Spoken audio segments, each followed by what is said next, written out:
Olá, eu sou Leonardo Martins e esta é uma série de entrevistas com grandes nomes da mágica. Neste segundo episódio eu vou entrevistar Rossini, mágico consagrado com mais de 20 prêmios, é também diretor, produtor e professor de mágica. Rossini é a quarta geração de mágicos em sua família.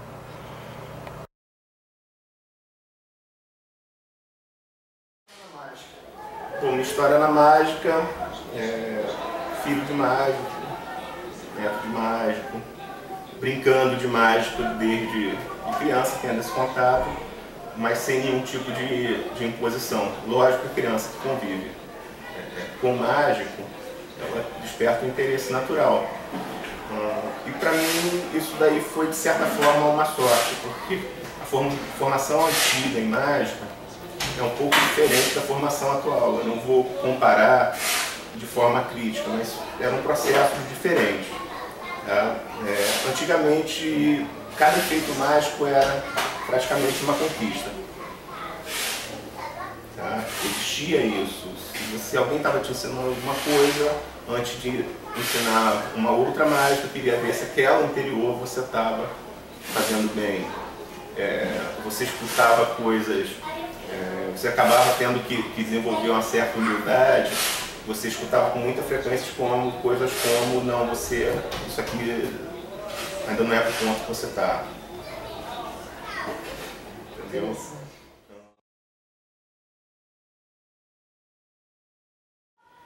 Mas isso ainda ocorre com o nome manipulação. O que está acontecendo ali não é manipulação, o que está acontecendo ali é mágica. Alguém em algum momento tem que pensar um outro nome. Alguém em algum momento que faça, tem que pensar em outro nome do seu faz, que a gente, entre os mágicos, continue chamando esse belo segmento, essa bela arte de manipulação. Mas é evidente que a arte está muito além desse nome. Porque o contexto que Roberto Dan falava é que nós não somos malabaristas. Tá? E ele em nenhum momento merecia o malabarismo. Ele falava, nós não somos malabaristas, nós somos atores que interpretamos alguém que faz mágica. Ou seja, não faz sentido, faz muito sentido para a arte do malabarismo mostrar a habilidade manual. Não faz nenhum sentido para aquele que quer criar uma situação de mistério, de surpresa, de sobrenatural, fazer do nome da arte algo autoexplicativo. Aquilo ali é a mão, é a rapidez da mão, ou a rapidez dos dedos. Quer dizer, essa é a abordagem de Roberto Dan. Quando a gente fala, tá, em manipulação, a gente tem que, de vez em quando, rememorar isso. Tá?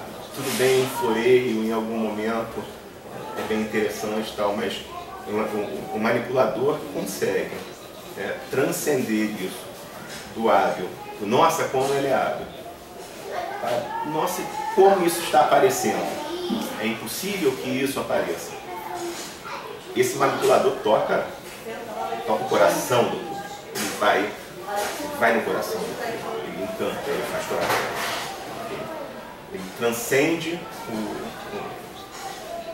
o manipulativo.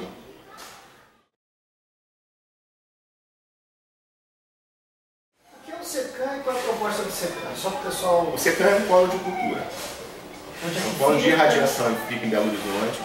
Tá? É um polo de cultura e de irradiação da mágica. Quando eu fui para Belo Horizonte, por volta de 1997, o meu pai já estava lá, talvez 1 ano e pouco, 2 anos, e ele falava, poxa, vem pra cá, tô com saudade, aquela coisa de pai e filho.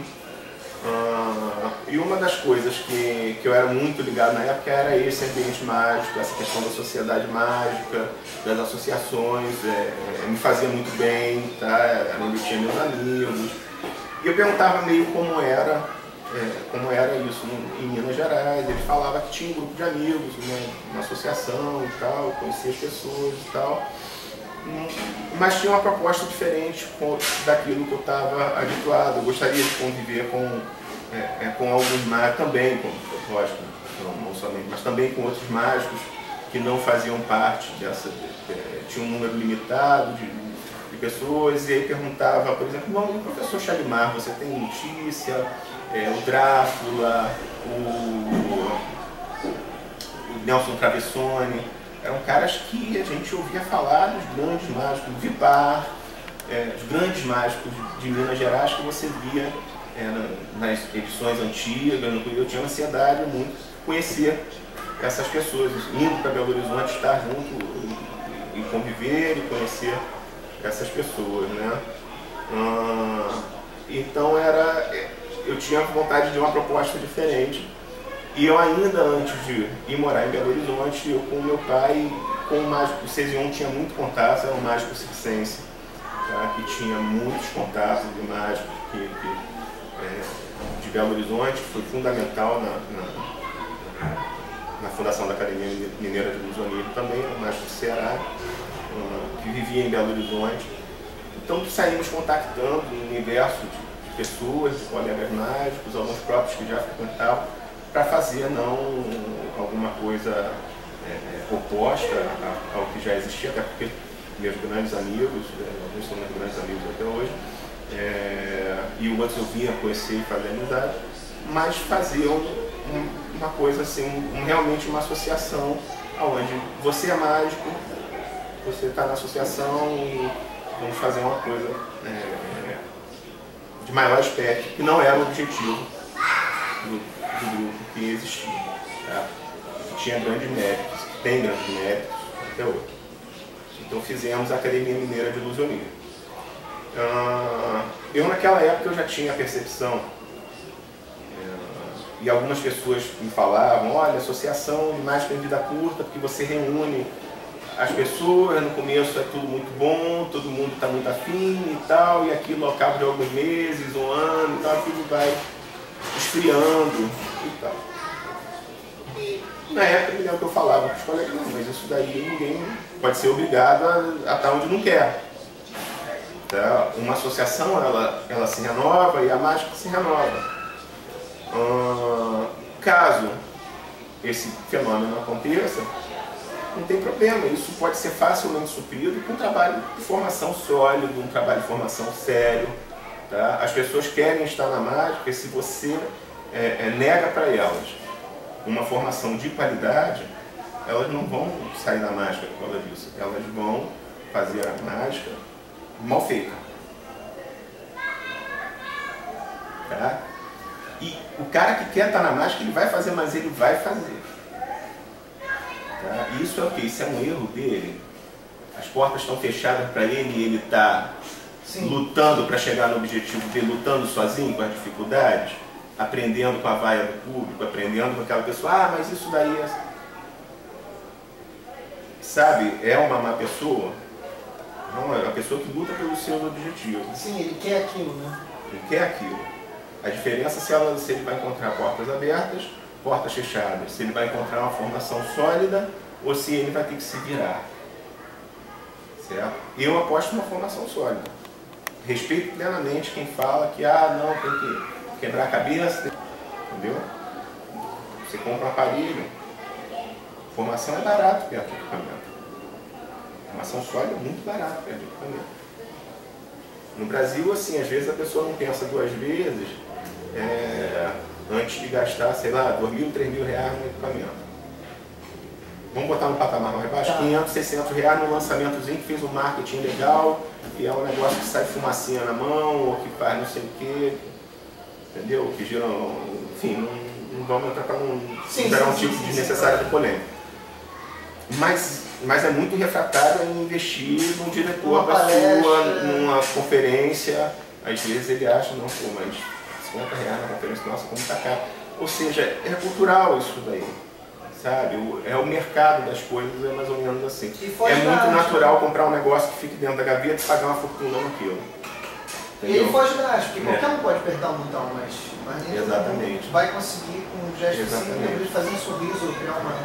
Então, quer dizer, nessa proposta de fazer uma formação sólida, a gente caiu um pouco, tá? Stanislavski, quando ele falava na técnica do ator, ele falava que o mais importante, quer dizer, quando as pessoas iam lá querer saber os processos deles, as técnicas deles, o que ele falava o mais importante, a partir desse convívio aqui, cada base geográfica, cada local, sabe, cada grupo, saber das suas próprias técnicas, desenvolver as suas próprias técnicas, seus próprios processos.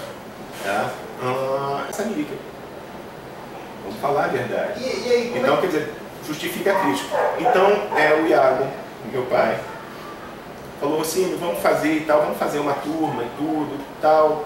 Tem coisas que a gente só viabiliza com uma quantidade maior de mágicos, a gente tem um circuito de conferência, não pode chegar aqui, tem uma vergonha, o cara confirmar e não aparecer no dia, e não paga, e tem ali meia dúzia de gato pingado, 6, 7, entendeu? A mágica não cresce, vai ficar sempre onde está. O melhor que seja não vai sair daquele lugar não. Tá? Então, eu falei, Iago, a situação é a seguinte, eu topo fazer com uma condição, nós vamos fazer uma turma,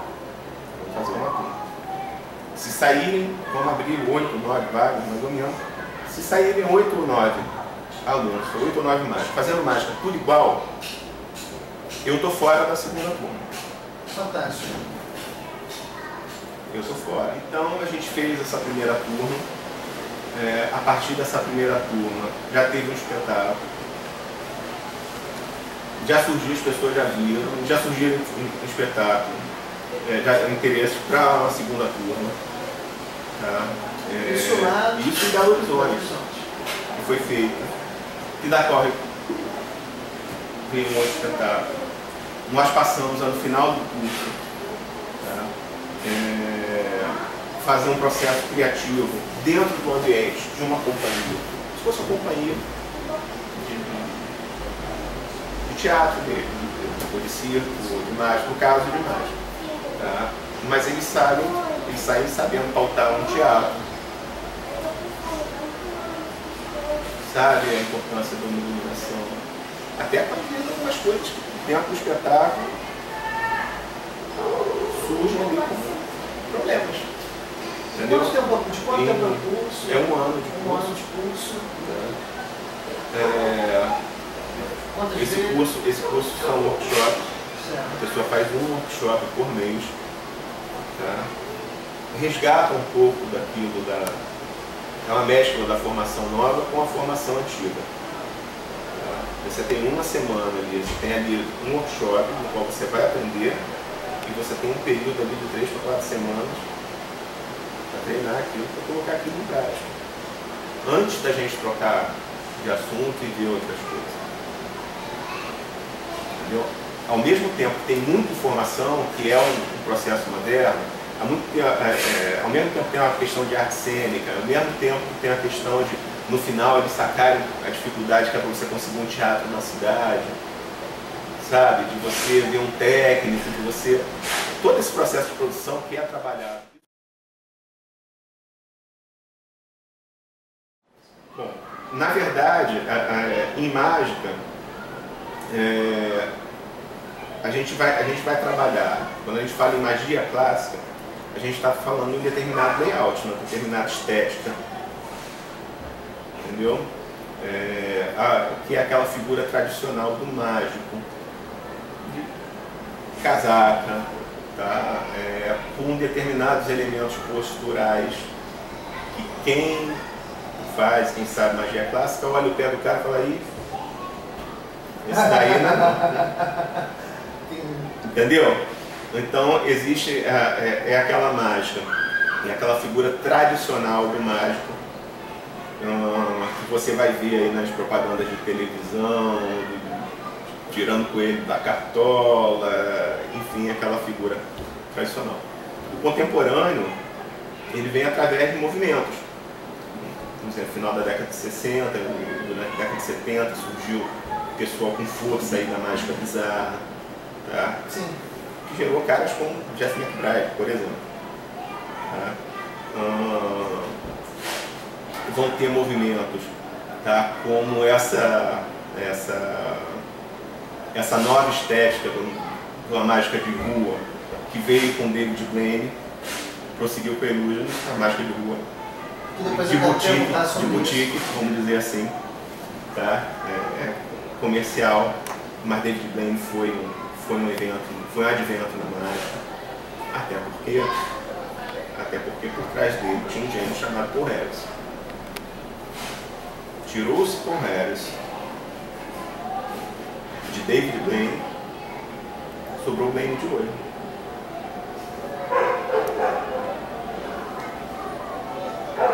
Entendeu? Entendi. Vocês conseguem captar a diferença lá daquele primeiro especial do David Blaine? Ele estava com o mestre ali, com o professor dele, com o consultor dele. Para o que tem hoje, é a diferença de ter um bom mestre. Essa é a diferença. O mesmo artista. O mesmo artista. Sai de uma coisa genial para uma coisa interessante, está numa caixa, pendurada. Legal, legal.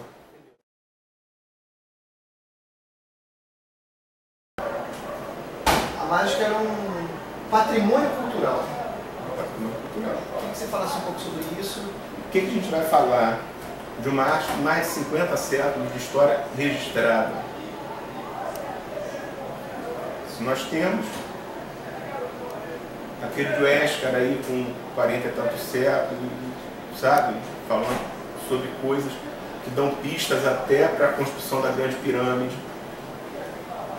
Tá? O Fu, ele manda buscar Dede, que era o mágico, um dos mágicos retratados no papiro, justamente que os príncipes estavam no castelo, a residência real do faraó, conversando, contando histórias de mágicos que eles tinham visto, ouvido falar, o mágico tal fazia isso e tal, e ele escuta falar num mágico chamado Dede, da cidade de Néfos, o qual bebia dezenas, centenas de jarros de vinho, de cerveja, comia não sei quantos bois e tal, e fazia e sabia o número de câmaras secretas, como eram as câmaras secretas do templo de Amon. Na hora que o faraó vê aquilo, opa, eu quero isso para minha pirâmide, quero que lá dentro seja tal como, manda buscar. Então ele manda carregar 2 navios com presente, tudo, manda buscar dele a presença dele. E aí vou abrir um parênteses, é interessante que até hoje, o pessoal que está trabalhando com arqueologia, tá, não chega a uma conclusão de furos naquela pirâmide, não sei se você acompanha isso, eles mandam câmeras, chegam num lugar que é uma parede, eles não conseguem chegar ao que eles supõem ser a câmara, a verdadeira câmara central daquela pirâmide. Há indícios que tem algo desconhecido ali em termos de arquitetura e de segredo de como aquilo foi feito para se preservar o que está lá dentro. Bom, voltando a essa parte, ele manda buscar Dede, que vem apresentar dele, faz a mágica da decapitação da galinha e tal. Quando ele pede fazer uma pessoa dele, dá uma desculpa ali, se nega, tá? Ele fala que ele não fala como é ali a disposição secreta do templo de Amon, mas ele fala como o faraó vai fazer para conseguir aquilo. E tem várias outras histórias de mágicos, falam muito deles no papiro. Tá?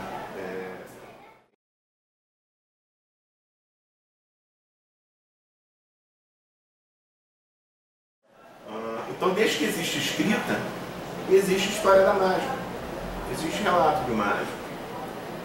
A mágica de se tirar a cabeça da ave e depois colocar e ela está viva, foi feita por Dede, foi feita por Copperfield, o especial do Triângulo da Bermuda. Ele faz e tira a cabeça da galinha, põe no ganso, tira a cabeça do ganso, no marreco, provavelmente marreco, tira a cabeça do marreco, põe na galinha, troca e sai andando com a cabeça do outro pelo pau. Quer dizer, isso está sem milenar, cara. Tem mais de 4.000 anos de escrito provando que esse tipo de coisa existe. Aí chega um vândalo e expõe isso, às vezes com escárnio, como, é assim, olha como é que eu sou bom, eu sei isso. Eu sei isso. Ele não sabe nada, ele não sabe, ele é o que menos sabe. O cara que faz isso, ele é o que menos sabe. que ele é o idiota completo, que ele não sabe nem que mágica é pintura. Se ele só fizesse isso numa obra de arte plástica, de pintura, ele só estaria dando nome de idiota, sem dúvida.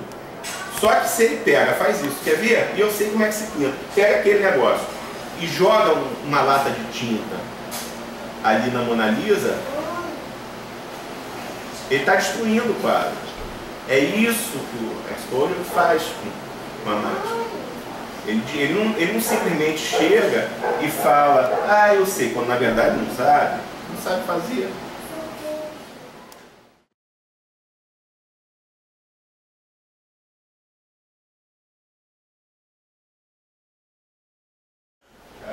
Aqui no Brasil existe uma visão, ao longo dos últimos anos, está se diluindo, ainda bem, de que mágica era coisa de criança. Hoje não se vê mais mágica é coisa de criança. Os adultos perceberam que mesmo na época de diziam que mágica era coisa de criança, eles curtiam pra caramba também. Só que tinha aquele chavão, a pessoa volta a ser criança quando vê mágica. Não é que volta a ser criança, porque adulto gosta de mágica mesmo. É a sensação da ilusão que é negada ao adulto. Então ele busca na infância dele, aí ela volta ao tempo de infância. Não, o adulto tem o direito ao deslumbramento, ao desconhecido, ao se deslumbrar, ao crer, sabe, do impossível, na loucura das coisas, a pensar, será que esse cara está fazendo? Não, pô, eles falam que é tudo, mas aquilo ali tem alguma coisa estranha. Esse é o melhor sentimento, cara. Eu acho que essa é a fronteira mais sensacional que tem, é aquilo quando você chega, não, que eu faço uma arte, a gente estuda só técnica. Você fala isso da boca para fora.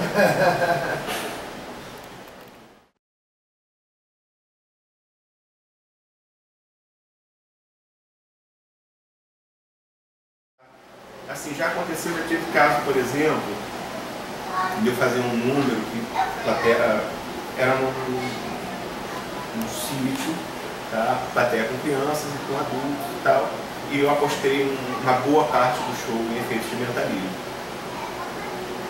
Fiz várias coisas ali infantil, mas eu botei algumas coisas bem carregadas no mentalismo assim, apurado e tal, naquele show. E uma senhora, meia idade, já com a filha crescida, adulta, filha dela, ela depois do show ela me procurou. Mas isso é impressionante mesmo, né? Uma vez eu fui, alguém prender a minha mão e falaram que eu ia ter a vida curta. Você pode ler a minha mão para ver se eu vou ter a vida curta mesmo? Eu falei, como assim a gente faz um show? Isso não é assim, não explicar que focinho de porco não é tomado, enfim.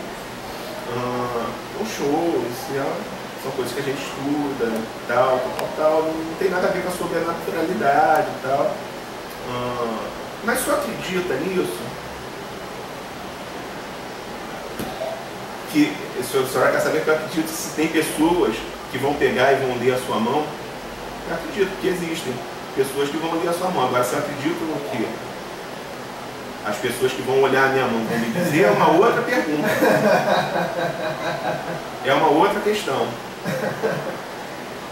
Me explica isso. Aí eu peguei a mão dela, comecei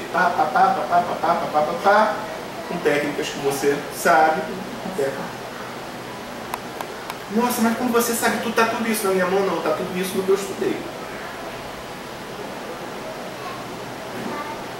Tem nada na sua mão, eu nem olhei para sua mão. A senhora tome muito cuidado, porque pode acontecer isso, aquilo, aquilo outro. A senhora pode tomar decisões importantes, sabe? Não se deixe levar por essas coisas e tal. Puxa, porque com 20 anos, pegou a idade dela, isso já tem que ser contado, já está com 50, 50 e pouco. 25 anos. Me falaram que eu ia morrer nova. Eu passei isso tudo, minha vida toda com isso na cabeça. A chamada lida da vida, né? Que é essa daqui que dizem ser a linha da vida, era de fato na mão dela, era bastante puta e tal. Quantas decisões ela não tomou na vida? Não fez faculdade. Porque achou que não ia completar. Achou que não ia completar, porque não ia morrer. Não...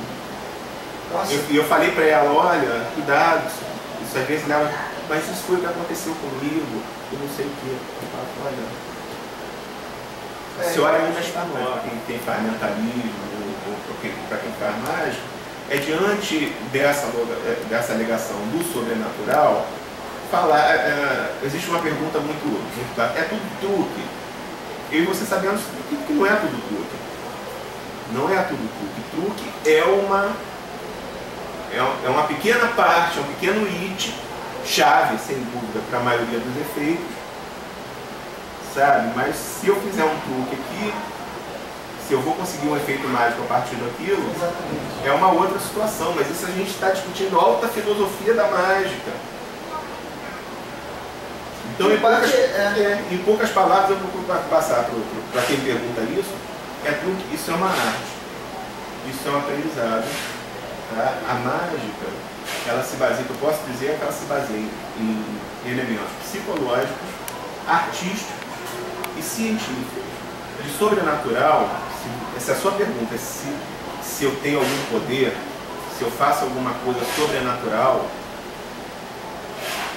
a resposta é não. Categoricamente, não. E se alguém te falar que tem algo de paranormal ou de sobrenatural nessas coisas que você viu, não acredite. Furada. Mentira.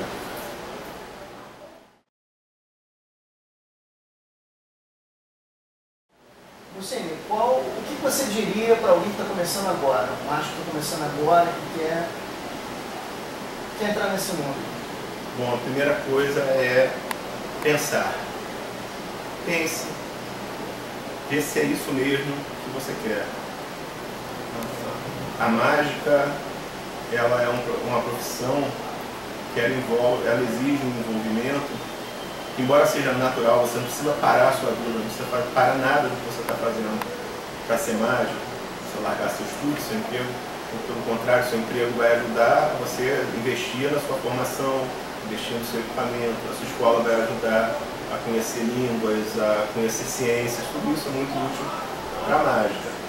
Então, mas você vai ter que ter o seu tempo para fazer mágica, para se dedicar à mágica, para estudar mágica. Isso vai repercutir todo o seu estudo de uma forma positiva. Mas pense antes. A mágica, ela não é aquela atividade para aquela pessoa que hoje está na pescaria, amanhã depois está colecionando e larga. Amanhã depois está com paintball e larga. Aí depois da manhã está colecionando selo e larga. Aí depois está no Alcorão, não, legal é a brincadeira toda e larga. A mágica não é para você. Se você é uma pessoa que inicia as coisas e não consegue terminar, você tem que resolver esse problema. Senão a mágica vai ser uma atividade na qual você vai perder mais um tempo da sua vida. Agora, se você é uma pessoa capaz de se envolver com as coisas que você se determina a fazer, que você se propõe a fazer, a mágica é para você. Então a primeira coisa é pensar nesse sentido. Eu sou uma pessoa capaz de me envolver, fazer uma arte, sabe? Dignifique a mágica, entenda-se como artista, ainda que sabendo das suas limitações, do seu processo, que a sua formação vai demorar a vida inteira, como a minha, como a de qualquer outro mágico. Quanto mais a gente aprende, mais vê o quanto a gente sabe pouco. Então, assim, não se iluda. Obrigado, Rossini. Muito obrigado, Rossini. Obrigado.